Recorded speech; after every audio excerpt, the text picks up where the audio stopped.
So tell us who you are and where you're from. Right, I'm Sally Jowers from Sheffield, and I lead Sisters of Tribellica, uh, Sheffield-based alternative belly dance troupe. So what kind of dance styles do you do? Right, so I wouldn't like pigeonhole us in any particular genre. It's just whatever music inspires me to create Right. to it.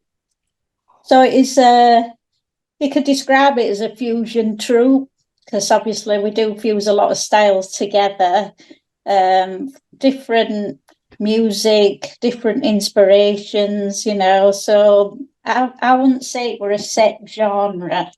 Right. But we are, Same. yeah. I would say that I'm similar to that too. It depends on the venue and it depends on the gig, It depends on what it is, Yeah.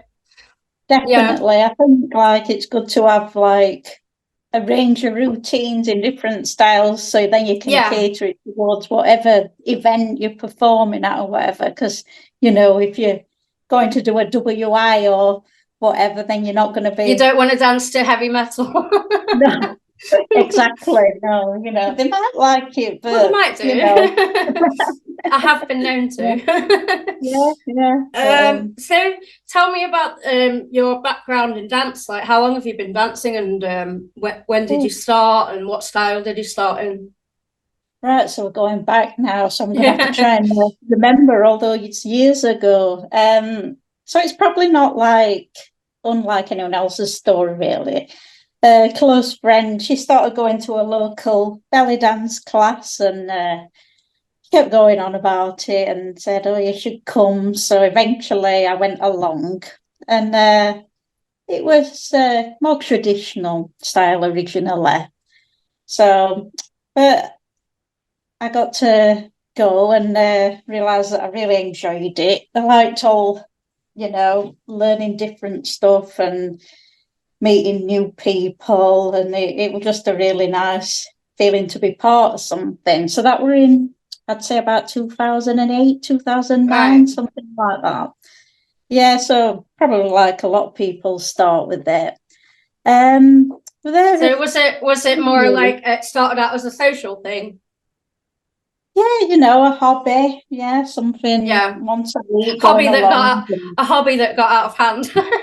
Oh, yeah, because obviously, big part of life now.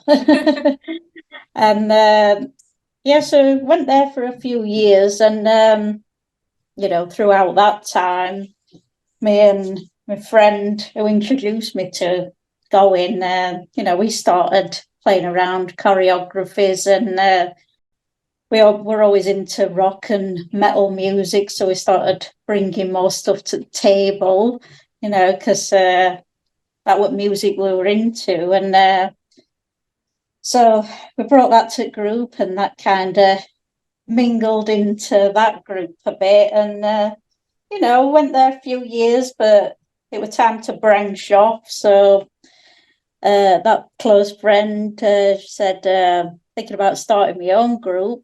So a few of us went with her.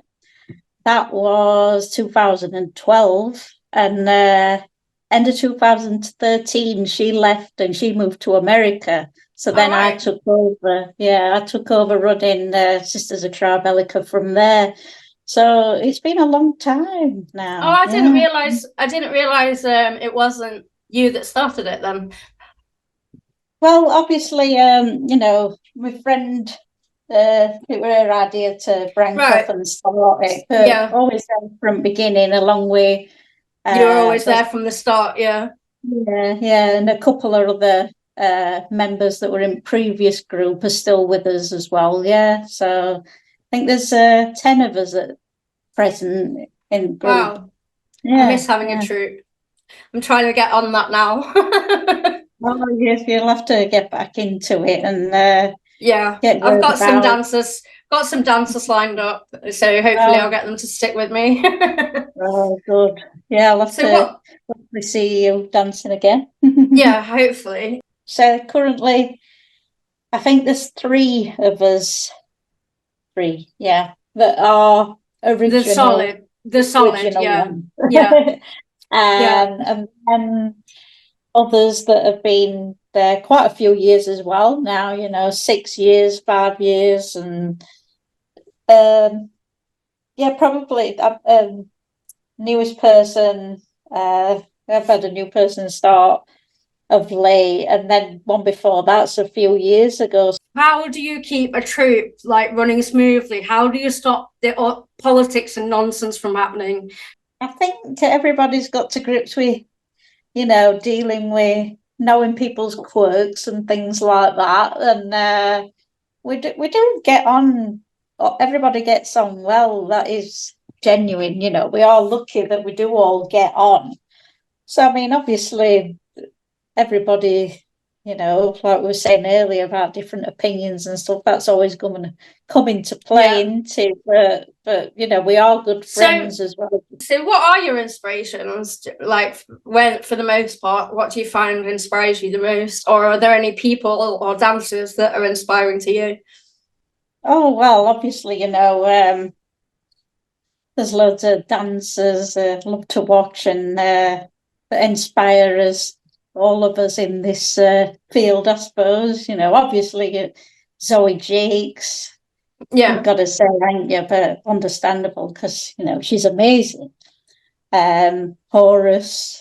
So first did a workshop with him that you put on a few years back. Was that the one in Nottingham, right? Yeah. Yeah. And went along to that, and I'd been aware of him like before and stuff, and finally went to learn with him, and love his style. He's amazing, isn't he? Yeah. Yeah, definitely.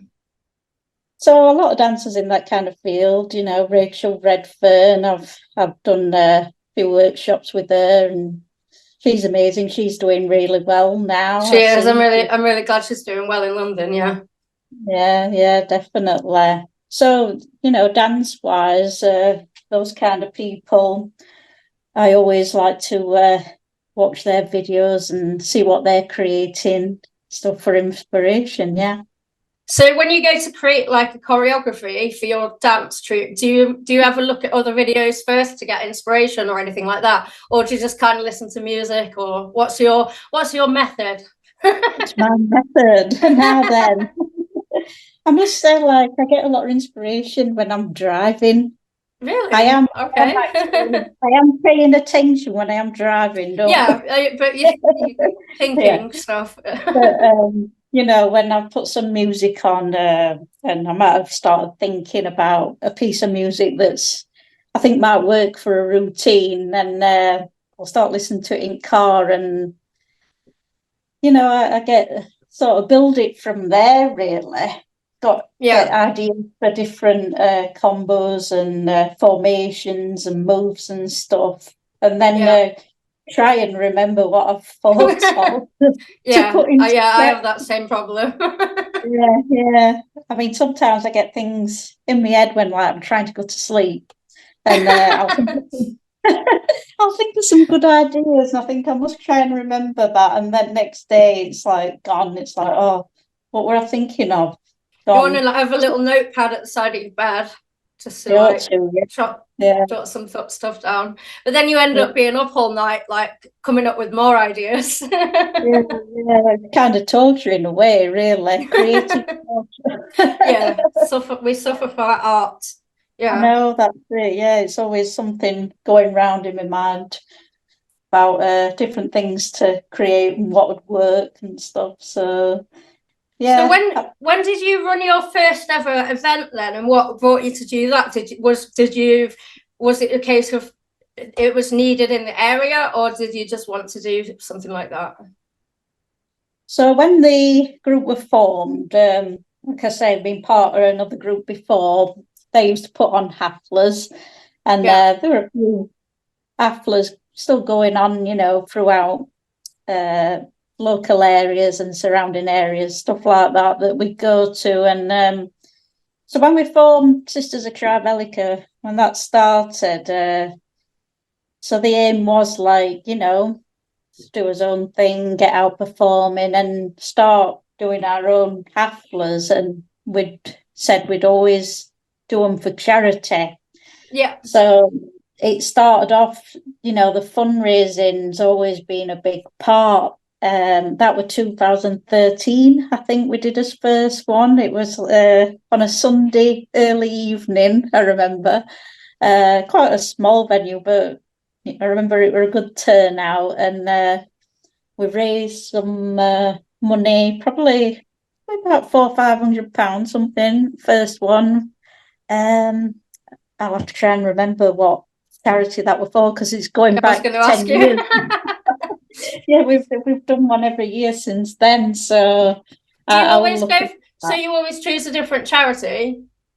Yeah. So generally, picking different charity.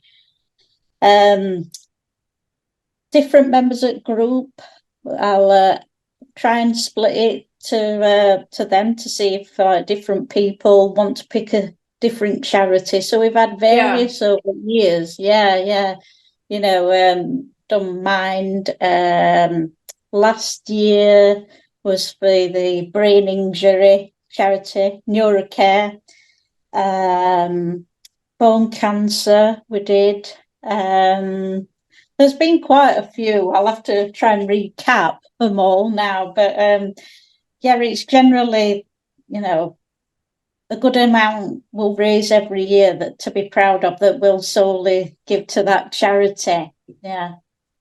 So during the Great Plague of 2020, how did how did that affect you as and your group? Well, obviously, we were all in the same boat, weren't we? Everything physically stopping what you normally enjoyed and did. But obviously, when we went into lockdown, we did carry on once a week doing online classes. Oh, great. Nice. So, it didn't come to a halt, and, people, they didn't lose that motivation. I wanted to... That's nice.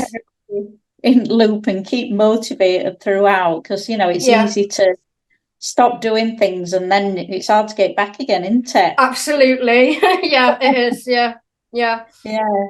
So we'll make sure we add online classes every week, and just doing what we normally did in rehearsal room, going over routines or doing some drilling and stuff like that. So we, it wasn't same as being actively in a room together, but it was just like next best thing to keep us, as a group, what we could do while circumstances are lockdown, really. So, and have you found it challenging to kind of like go back into, after that, did you find it challenging to go back into sort of normal world, or was it just easy transition to go back to everything? It was a relief, definitely. It was great to get back to it, and I don't know whether I'd say it felt weird at first. I think we just got back into it straight away, maybe like we'd never been away. For me, anyway. It was just such a relief to get back to active physical classes with people again. That it was just a brilliant feeling, that we could do it again, and that things were hopefully looking up and we could get out performing again, going to different events, haflas and stuff. Because it did take a while for things to get back on track, didn't it? Yeah, for sure. Yeah. Over here, the lockdowns lasted a lot longer than it did in England, I think. And people did, over here, it was a lot more strict. Whenever I went to it, because I had to go to England a few times for medical reasons, and every time I went there, I was so surprised how people were acting like as if it wasn't even a thing.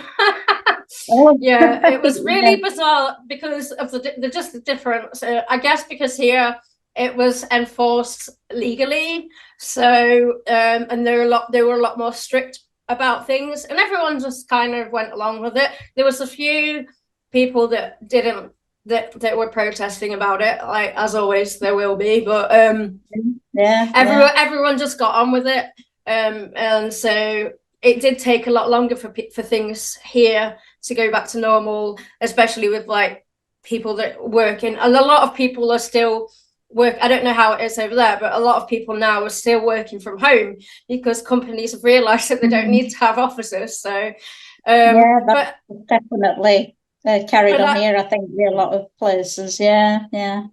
but I quite like the fact that there was so much online at the time, like there were so many events. Definitely. To keep us ticking over at the time. I thought that was great. Like, I think I got involved in more stuff then than I have done in a long time. Purely because there was just so much. People were really trying hard to keep the community together and have events and make sure that people didn't feel lonely and stuff, which I thought was great. It was really nice. So I was teaching online during that time. And then afterwards, a lot of my students that had come on board during that time sort of went back to work afterwards. So then I ended up with less students online. So eventually I ended up stopping my online classes, but I'm going to start them again soon. I think there's always people that will do them, but I kind of gathered a group around that situation. So, you know, what was I going to ask you? Oh yeah, I was going to ask you about your like when you come up with the costuming. Do you come up with it as a troupe, or is it your ideas, or is it like a group effort sort of thing? I suppose do you buy stuff for it, or do you see what you've got in your box at home? Well, I mean, I think we've all got a box of various things that we've accumulated over the years, don't you? Yeah. I think with costuming, it's definitely a collective decision. You know, deciding if we can decide on something like a skirt or whatever that we all like either a color palette or a style or something. Usually, you know, we get a same skirt that's going to flatter everybody, because, you know, we're all different shapes, sizes. Absolutely. So, you know, I want to always make sure that people are happy and comfortable in performing in something. There's nothing worse than being dictated to wear something that you're not happy with. That would suck. So who have you managed to do workshops with over the years? Like, have you managed to travel much for any workshops other than obviously Horace? So I've done a few with Horace. So they're really good. I still do online classes with him, actually. So you do? Oh, right. Okay. Nice. Yeah, so still doing that. I've done a couple with Rachel Redfern, and she's good. Alexis Southall. Oh yeah, Alexis Southall. Yeah. She's really good as well. Yeah. Osgun. Oh, Oscar! I haven't heard that name in a while. Yeah. Oh, he's still going strong. Yeah. Actually danced in one of his shows in, I think it was 2016. He did it wasn't his birthday one, was it? No, it was Tales of a Sleeping Man, it was called. Okay. Yeah, and he put it on in Sheffield and danced in one of the numbers. Yeah, the like Turco flamenco, I think it was called. Cool. One there. So Oscar's fab. So he's lovely. Zoe Jakes managed to. Have you? I haven't managed to do anything with her yet. That's on my bucket list. Last year, first time she came to UK, I believe. Alexis hosted her in Wolverhampton, and so Rachel got booked on a couple. She was here as well, like a few months back, but I couldn't afford to go, unfortunately. Yeah, and Rachel was here. Rachel was also here, and completely missed her that weekend for some reason, because I'm an idiot. It happens, unfortunately. Yeah, because I was going to catch up, and then I didn't manage. But so do you ever travel far for these things, or you just tend to go like fairly locally? Say that one Wolverhampton, Well, that's Milton yeah. So it's Keynes. a train ride away, isn't it? Yeah. Yeah. So that we usually make an outing out of it though. Yeah. Like sometimes, because if there's an event after Yeah. workshops and perform at, and we might get an hotel and stay over, so you Yeah. can make a weekend out of it, a social thing, which is good. Yeah. Yeah. So, well, earlier this year we went to Portugal, actually, all group. Oh wow. Okay. Yeah, yeah. Okay. We went to Lisbon for 4 nights, and we did a workshop with Horus while we were there. So I suppose you could say that we're Oh traveling. yeah, for sure. That's a plane ride. So I Yeah. went to Portugal, but it was Porto at the time. It was Oh, over the yeah. other side. Really Yeah. beautiful city though. It is Um, nice. I have visited. Yeah. No. yeah, it's a lovely Lovely. city. And it Yeah. was they did like mobsters and moles theme. And Oh, right. it was Okay. really fun. It was so much fun. And Yeah. I don't know if you know Dark Teaser, the burlesque performer. She went with me as All well. right. Yeah. Yeah. So she taught a workshop. I don't think I taught. I think I just performed. And Mm-hmm. it was also around the time of my birthday, so I went out and had a few drinks. Oh, well, The next day, Horace had to come to my hostel with. I was like, I need orange juice and chocolate. Oh, dear. Well, we'll do it, don't we? Bless him. Yeah. Yeah. Luckily, we're on call for your needs. Yeah, he was. Bless him. Oh, sweet. Yeah, I'm going to try and get him to have a chat with me soon. Oh, right. Okay. Yeah, for sure. Yeah. Yeah. Yeah. I've learned with Dark Star as well. Oh yeah, yeah. Kerry Darkstar. Yeah, she's Yeah, back in Nottingham now. Yeah. she is. Yeah, yeah. So yeah, she's good to learn with as well. Yeah. So yeah, it's I hosted very her for inspiring. I hosted for one of my Shangri-La events many years back. Yeah. She performed and taught at one of those back when I was very active in hosting events and things. I used to really enjoy hosting events. Yeah. Well, yeah, I mean, haven't managed to do it much here though. I suppose it's a different scene wherever you go into and get into grips with who's knocking about on scene and how things work. And that. Yeah. Definitely.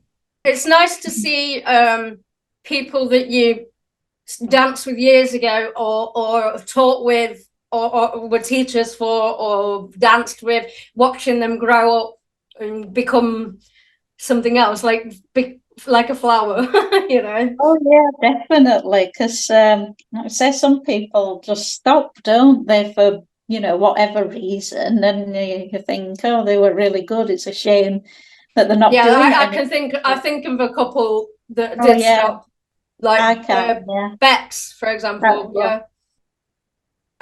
For me, even when I teach, that's part of the reason I love teaching is because of I love the process of watching people grow. Even if you're just a little part of the journey for them, and then they go off and do other things, or even if they don't end up doing the same style of dance. Like, look at Anna Cellini, like she's gone off and now she's a sword goddess. Sorry, my brain's not with it today. It's a Sunday. Fine. So I wonder, how do you think technology's changed dance as well? So we were talking about earlier how obviously recently we've been dancing online. Like, so what else has affected like dance over the years with technology? Well, I mean, obviously technology now from over years, it's just come on so much, hasn't it? Do you think we're going to be taken over by AI dancers?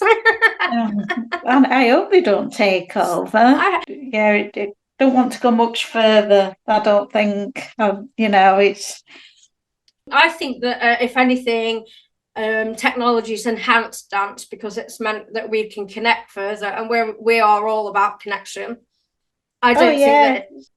Yeah, I think so. I mean, yeah, because obviously with social media and things, then it keeps you in loop of everything going on, doesn't it? And do you know where where I originally found? I was the person that brought Horus over to the UK for the first time. Do you know where I found Horus? On MySpace. Now that's going back MySpace. Wow. It doesn't exist anymore, I don't think, does it? Well, it does, but it's not what it was now. No. So I was on there like years ago, but it was really good for my music. It was really good for it because I was a musician. It was brilliant for my band, but then they just got rid of it. I hate Facebook, but the event system is great. But I don't. Do you remember Tribe? There was a social networking thing that was incidentally not related to dance, but it was called Tribe. Right. No, I don't actually. And a lot of dancers used to use that before. Now, for me, if I had a preference, I would want to create a dance, a social media that functioned the same way as Facebook does, except it would only be for dancers. Right. Yeah. Because I want to shut out all of the other crap. Like, I don't want. I have friends on Facebook, but I want to shut out all the other shit. I just want it to be for dance. And back in the day, there was a few forums. Like there was there was Shearer and all of that, and there was a few forums where we kind of existed. Oh yeah. But say social media is good for if you use dance. it for dance and stuff like that, great. Events, networking, and meeting different people in that hobby and whatnot. But yeah, there is but you have to cut out. But you have to cut out all the other crap with it. Yeah. So I'm going to let you go. Thank you, Sally, for talking to me. Thank you for having me. And if anyone wants to take classes with you, how would they find you? Oh, just I'm on Facebook. Okay, yeah. On Facebook, there's Sisters of Tribellica page, so you can contact us there, and hopefully I'll see it. And do you do private lessons and stuff, or is it just group classes? Just group classes weekly, yeah. Okay. Thank you so much for talking to me. I love you loads. It's really nice to catch up. Thank you, Sally.